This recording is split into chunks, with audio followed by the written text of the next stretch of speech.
तो फिल्म की शुरुआत होती है एक इंटरव्यू से, जिसमें हम मिलते हैं एड एंडरसन से, एक फिल्म मेकर जो बिलोंग करता है एंडरसन फैमिली से। उसके पास एक बहुत ही रेयर साइलेंट हॉरर फिल्म है जो 1920s में बनी थी। ये फिल्म उसके ग्रेट ग्रैंडफादर ने बनाई थी और इसको फिलिपीनियंस की सबसे पहली साइलेंट हॉरर फिल्म माना जाता है। काफी टाइम तक लोग ये सोचते थे कि ये फिल्म वॉर के दौरान कहीं गुम हो गई, मगर अब ये फिल्म मिल चुकी थी, लेकिन उसके कुछ इम्पोर्टेंट सीन गायब थे। कोई नहीं जानता था कि क्या वो शूट नहीं किए गए या सेंसर किए गए या फिर वो बर्बाद हो गए। एड इंटरव्यू में कहता है कि वो फिल्म एक क्रिएटिव प्रोजेक्ट नहीं है, सिर्फ वो मेरे ग्रैंडफादर का फिलिपिनो फोकलोर के साथ एक कनेक्शन भी है। इंटरव्यू के दौरान ही हमें पता चलता है कि जितनी बात ऐड कर रहा था वही बस इस फिल्म की हिस्ट्री नहीं थी।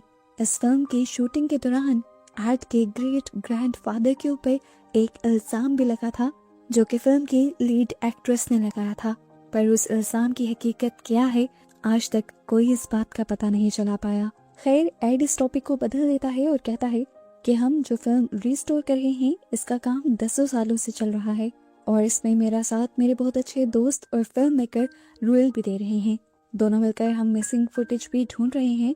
जैसे ही हमें वो मिलेगी हम फिल्म को ऑन एयर भी करेंगे। इन सब बातों के बाद इंटरव्यू खत्म हो जाता है और एड घर आकर सो जाते हैं। इसी घर में हम उनके बेटे सिरिल को भी देखते हैं। अचानक किसी शोर से सिरिल की आंख खुलती है और वो इसी शोर और इन्हीं आवाजों से अट्रैक्ट होते हुए बाहर चला जाता है। और इस वक्त जो उसे सामने दिखाई देता है उसे देखकर वो वहीं पर बुत बन जाता है। ये कहना ज्यादा बेहतर होगा कि वो डर से शॉक रह गया था। यहाँ पर एक डरावनी एंटिटी थी, एक भूत था जिसे हमें नहीं दिखाया जाता और सीन यहाँ से कट हो जाता है। उस दिन वहाँ क्या हुआ कुछ नहीं बताया गया और फिर काफी साल गुजार दिए गए और अब प्रेजेंट टाइम में हमें बड़े हुए सिरिल को दिखाया गया, जो अपनी फैमिली की लेगेसी नहीं चला रहा। वो अब फिल्म मेकिंग नहीं करता, वो एक नॉर्मल सा एड एडिटर बनकर रह गया है, जबकि उसके डैड एड एंडरसन की अभी कुछ दिन पहले ही मौत हो गई है। इस टाइम भी वो काफी डिस्टर्ब हालात में अपनी कमर्शियल ही एडिट कर रहा होता है, पर सिस्टम बाहर बाहर क्रैश हो जाता है और इन सब चीजों की वजह से वो बहुत ज्यादा थक जाता है। पता चलता है कि इस कमर्शियल की डेडलाइन भी करीब आ गई थी, इसीलिए वो काम छोड़ भी नहीं सकता था। रात गहरी हो जाती है, काम करते करते उसकी आंखें बोझल हो जाती हैं और अचानक ही उस स्क्रीन के अंदर एक डरावनी फिगर दिखाई देती है। डर कर वो अपनी आंखों को मलते हुए गौर करने की कोशिश करता है तो उसे पता चलता है कि ये तो उसकी बेटी थी जो पीछे खड़ी हुई थी और उसने उसे डरा दिया। अपनी बेटी को देखकर वो खुश होता है। सिरिल जो कि काम कर करके थक चुका था, अब रिया यानी अपनी बेटी से कहता है कि जेफ जो कि जूनियर एडिटर है उसकी हेल्प से इस कमर्शियल को कंप्लीट कर दो। रिया प्रोजेक्ट का मिलकर सुनते ही खुश हो जाती है और इसी टाइम सिरिल की नजर पास रखे एक बॉक्स पर पड़ती है। रिया बताते हैं कि ये ग्रैंडपा एड ने आपके लिए छोड़ा है। सिरिल को इस बात पे यकीन नहीं आता, उसके डैड उससे इतना प्यार तो नहीं करते थे कि उसके लिए कुछ छोड़ जाते, पर रिया उन्हें यकीन दिलाती है कि आपका ही है, इस पर साफ साफ आपका नाम लिखा है। वो इस बॉक्स को खोलते हैं, अंदर एक रील थी। रिया पूछती है कि क्या ये वही फिल्म है जिसे ग्रैंडपा रिस्टोर करने की कोशिश कर रहे थे। सिरिल कहता है हाँ, पर मैं इसका कुछ नहीं कर सकता। रिया अपने डैड को हौसला देती है और कहती है आप इतना बड़ा मौका नहीं गवा सकते, हिस्ट्री इस टाइम आपके हाथ में है।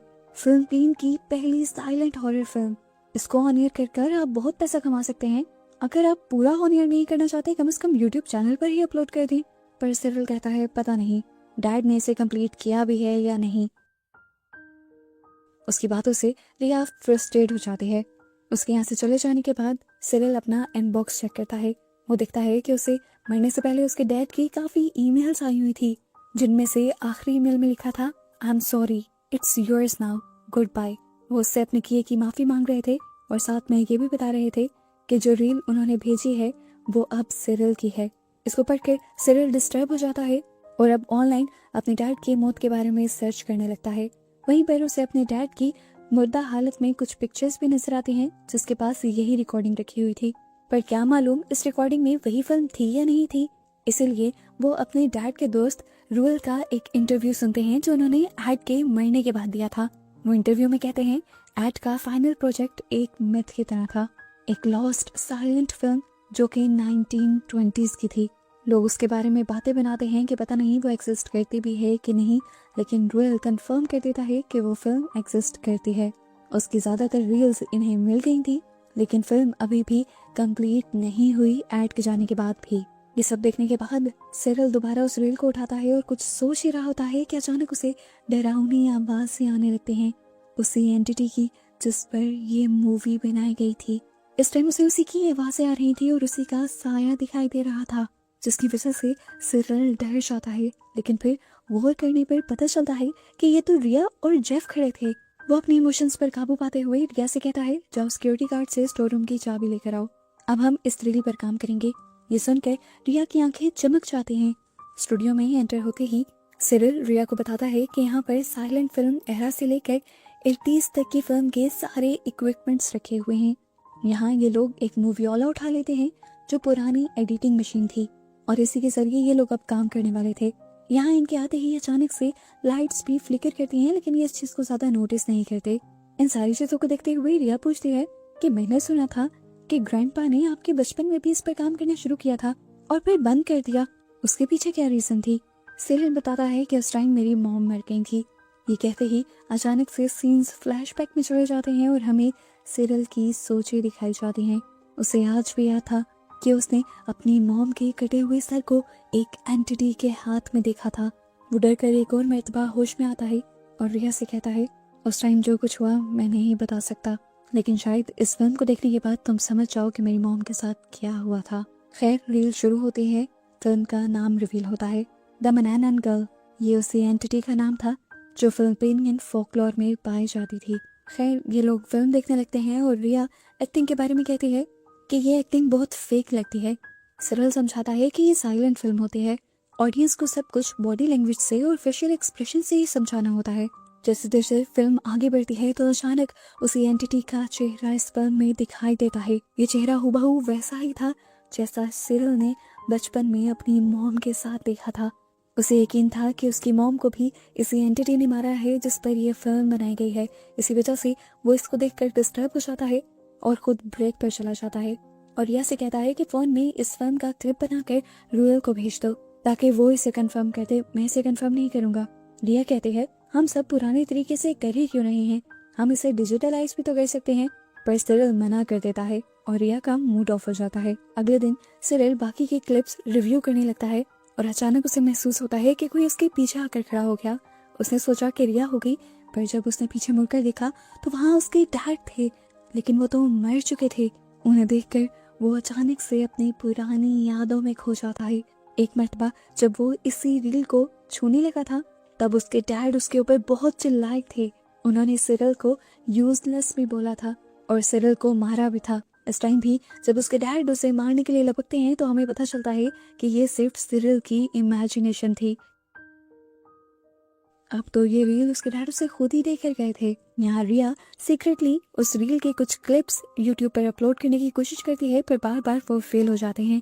इतने में पीछे से सिरिल आ जाता है और ये सब कुछ देखकर वो बहुत ज्यादा डिस्टर्ब हो जाता है।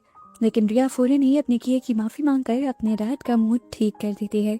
खैर इन्होंने काफी सारा उस रील के एडिटिंग का काम पूरा कर लिया था और अब हमें एक कंपाइल्ड फुटेज दिखाई जाती है जिसमें हम एक परफेक्ट फैमिली सीन देख रहे हैं, माँ बाप और एक बेटा। अचानक ही उन्हें उस फिगर का साया दिखाई देता है और ये लोग डर जाते हैं। ये जानते थे कि ये मनान गर्ल है। वो आदमी अपनी फैमिली को कहता है कि मैं जाऊंगा, उससे लड़ूंगा, तुम लोगों को बचाऊंगा और वापस भी आऊंगा। अगला सीन अब मनान गर्ल और उसकी लड़ाई का होना चाहिए था, लेकिन यहाँ पर ब्लैंक हो जाता है सब कुछ और पता चलता है कि इससे अगली फुटेज तो है ही नहीं। सिरिल जानता था कि इससे अगली फुटेज उसके डैड ने ढूंढ ली थी, इसीलिए वो यहीं पर तलाश शुरू कर देता है। रिया भी अब मशीन के साथ कुछ करने लग जाती है और अचानक वो मशीन टूट जाती है। हालांकि रिया ने तो उसके साथ कोई जोर जबरदस्ती की भी नहीं थी।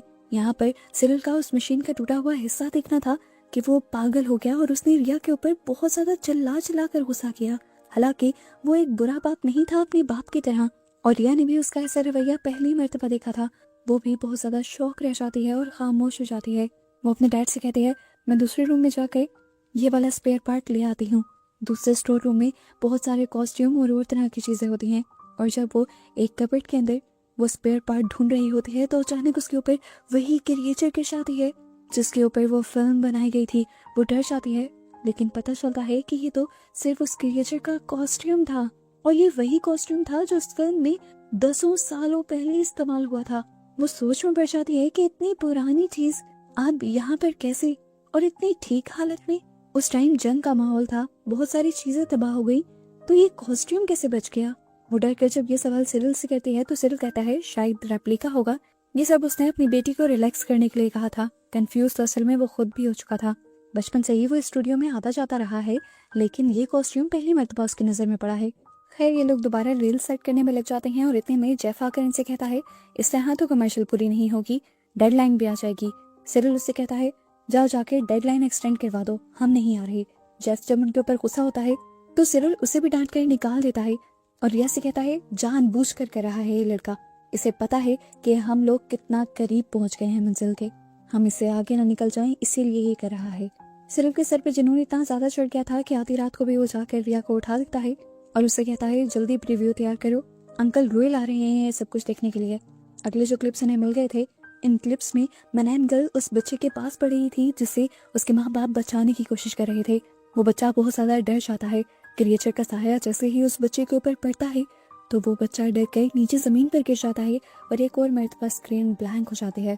सिरिल और रिया दोनों को ही एक गुस्सा आ जाता है कि एंडिंग अभी भी गायब थी। यहाँ रोयल बाहर बैठा वेट कर रहा था और इस टाइम उसके हर एक्शन में हम डर को वाजिया फील कर पा रहे थे। अब जैसे ही ये लोग रोयल को अंदर बुलाते हैं एडिटिंग कंप्लीट दिखाने के लिए, तो यहाँ रोयल उस रील को ही उठाकर तोड़ने लग जाता है और सिरिल उसे ऐसा करता देखकर शॉक रह जाता है और उन्हें ऐसा करने से मना करता है। अंकल जब मना नहीं होते तो वो अंकल के ऊपर चिल्लाता भी है और उल्टा अंकल भी फिर उसके ऊपर चिल्लाते हैं और कहते हैं मैं तुम्हारे डैड को भी मना करता रहा, समझाता रहा कि ये मूवी कर्स्ड है, श्रापित है, तुम लोगों की जान ले सकती है, लेकिन ना तुम्हारे बाप ने सुना ना तुमने। पहले इस फिल्म की वजह से तुम्हारी माँ की जान गई, फिर सालों बाद जब दोबारा उसने इसी फिल्म पर काम करना शुरू किया तो उसकी जान चली गई और अब तुमने ये काम करना शुरू कर दिया है। सिरिल को उसकी बातों पर यकीन नहीं आ रहा था, तो अंकल ने उससे पूछा क्या तुमने मनैन गर्ल का कॉस्ट्यूम देखा है।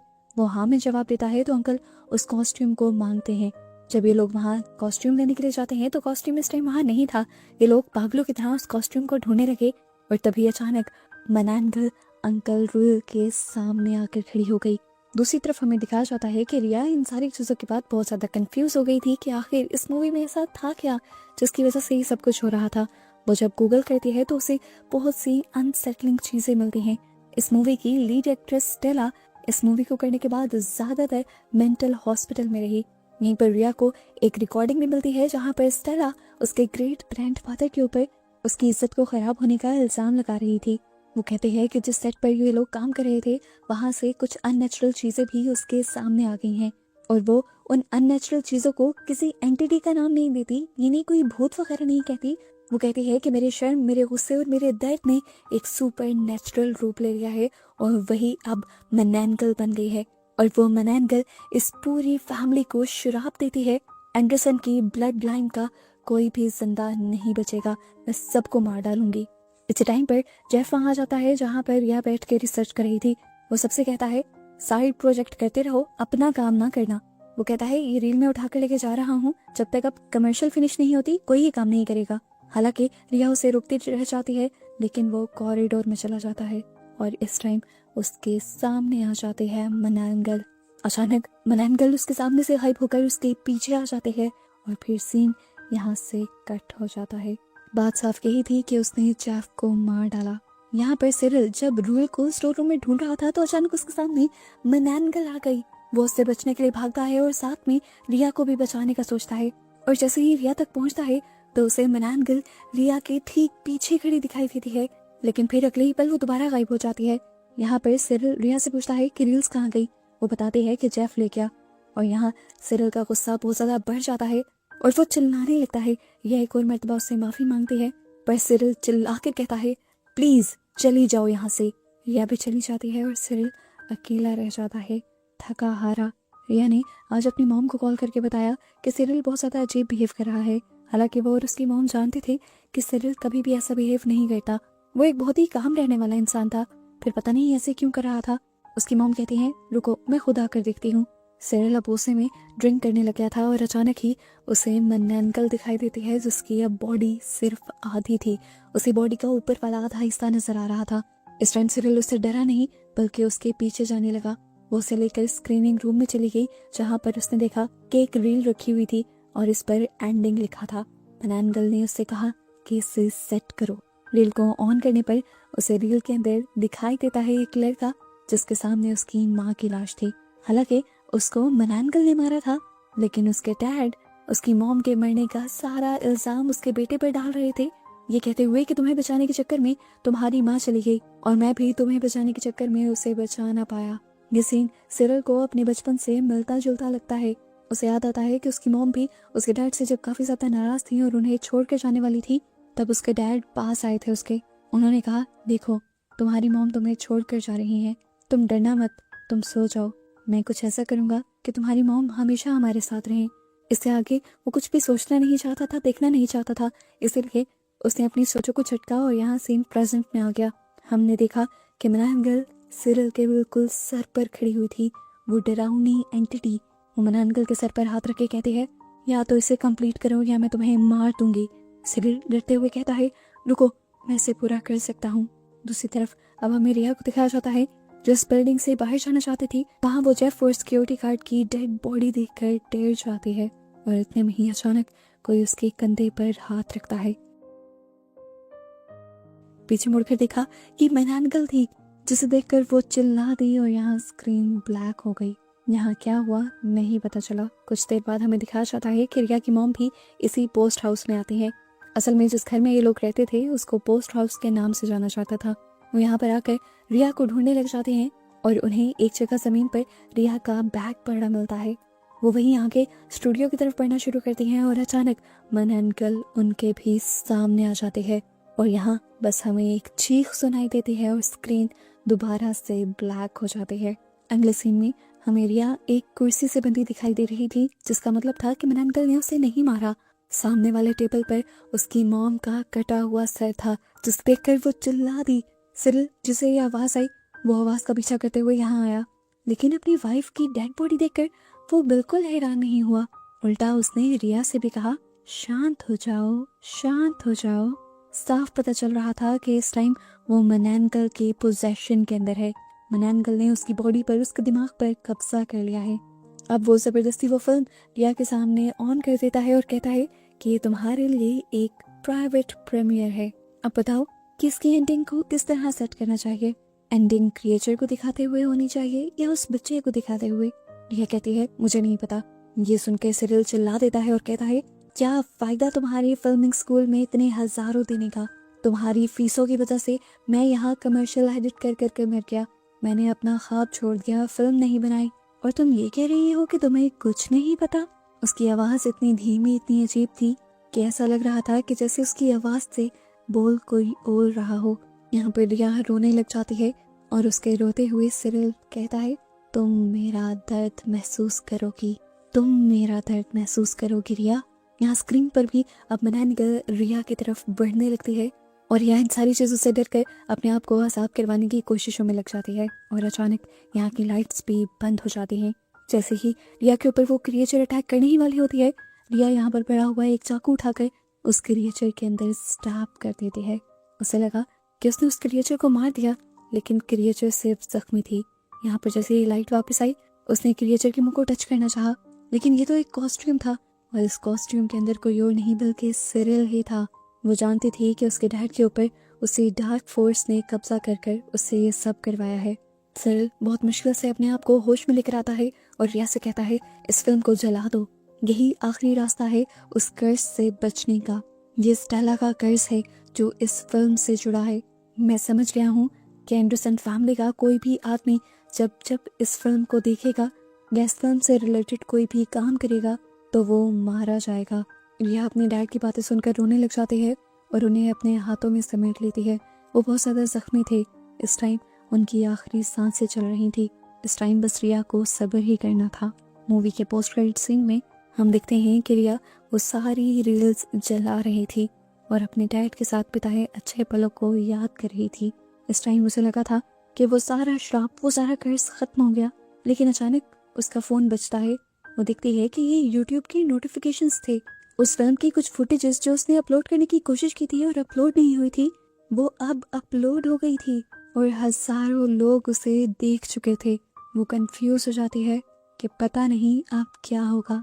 क्या वो कर्ज इसे देखने वालों तक चलेगा या उसी तक रहेगा।